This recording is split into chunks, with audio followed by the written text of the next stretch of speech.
बहनों और भाइयों, मैं भारतीय जनता पार्टी की तरफ से आपको आश्वस्त करना चाहता हूं, भारतीय जनता पार्टी गांव, गरीब, मजदूर, किसान के कल्याण के लिए काम कर रही है।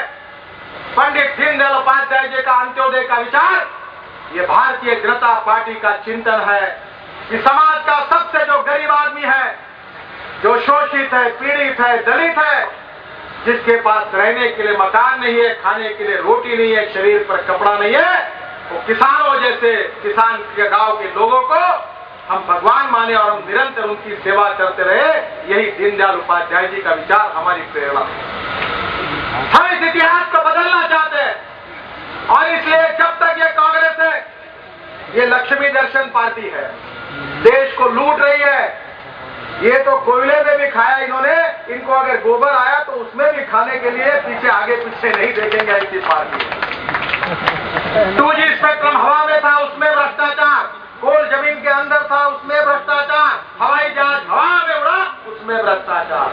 जहां करो वहां लक्ष्मी दर्शन, लूटो देश को, न जात पर न बात पर, सोनिया जी के बात पर खाओ खींचो, जितना लूटना उतना लूटो और गरीबों के सामने फिर गरीबों हटाओ की बात करो। यही नाटकबाजी चल रही है। मैं बड़े स्पष्ट शब्दों में कहना चाहता हूं, यह सरकार देश के किसानों का और गरीबों का रक्षण नहीं कर सकती।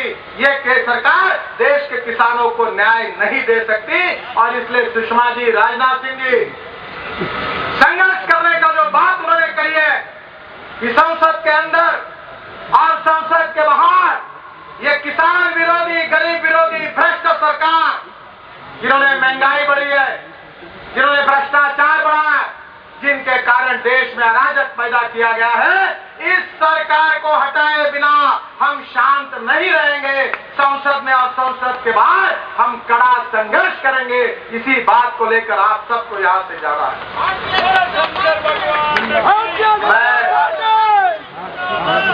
हमारे किसान मोर्चा के अध्यक्ष धनखड़ जी को, हमारे प्रभारी सतपाल जी को और हमारे किसान नेता राजनाथ सिंह जी से बहुत धन्यवाद दूंगा। ये रासायनिक खाद के खिलाफ का आंदोलन पूरे देश में सैकड़ों जगह पर लाखों किसानों की उपस्थिति में सरकार के खिलाफ उन्होंने संघर्ष का एहकार किया है। बहनों और भाइयों, अब संघर्ष रुकेगा नहीं, हम आगे जाएंगे, संघर्ष करेंगे। किसान और गरीब विरोधी ये कांग्रेस और यूपीए की सरकार को हटाकर और अटल बिहारी वाजपेयी जी ने किसान और गरीबों के हित में जो एनडीए की सरकार चलाई थी, प्रधानमंत्री ग्राम सड़क योजना बनाने का सौभाग्य मुझे मिला था। हिंदुस्तान के इतिहास में 6.5 लाख गांवों में से 1,70,000 गांवों को, किसानों को पक्के रोड से जोड़ने का काम हिंदुस्तान के इतिहास में किसने किया था? तो उस व्यक्ति का नाम है अटल बिहारी वाजपेयी।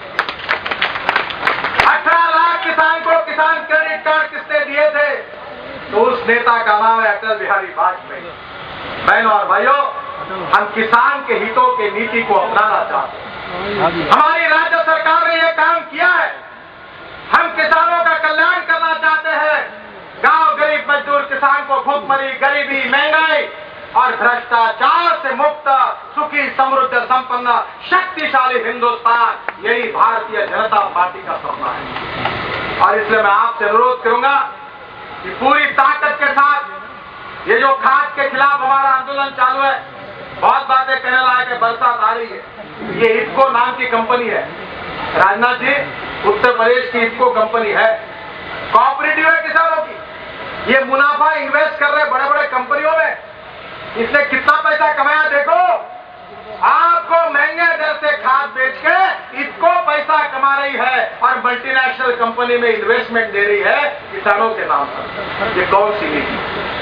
और इसलिए बहनों और भाइयों, खाद सस्ता होगा, हम कर सकते हैं, एक नहीं 100 फैक्ट्री डाल सकते हैं, सीबीएम हो, नेचुरल गैस हो, यूरिया हम तैयार कर सकते हैं, ऑर्गेनिक खाद हम तैयार कर सकते हैं, माइक्रो न्यूट्रिएंट्स हम पैदा कर सकते हैं, हम बच के अच्छे भाव दे सकते हैं। ये कौन करेगा? ये सरकार तो नहीं कर रही। और इसलिए आज आपने इस संघर्ष की शुरुआत की है, ये संघर्ष आगे भी जारी रहेगा। आदरणीय सुषमा जी, राजनाथ जी, आप सबका आवाज, देश के करोड़ों किसानों का आवाज हिंदुस्तान के संसद में जिस प्रकार से कपास के विषय में हमारे नेताओं ने आपका आवाज बुलंद किया था, वैसे खाद के विषय पर भी आपका आवाज निश्चित रूप से बुलंद करेंगे, ये मेरा विश्वास है। वो संसद में लड़ेंगे और हम सब लोग भी संसद के बाहर लड़ेंगे।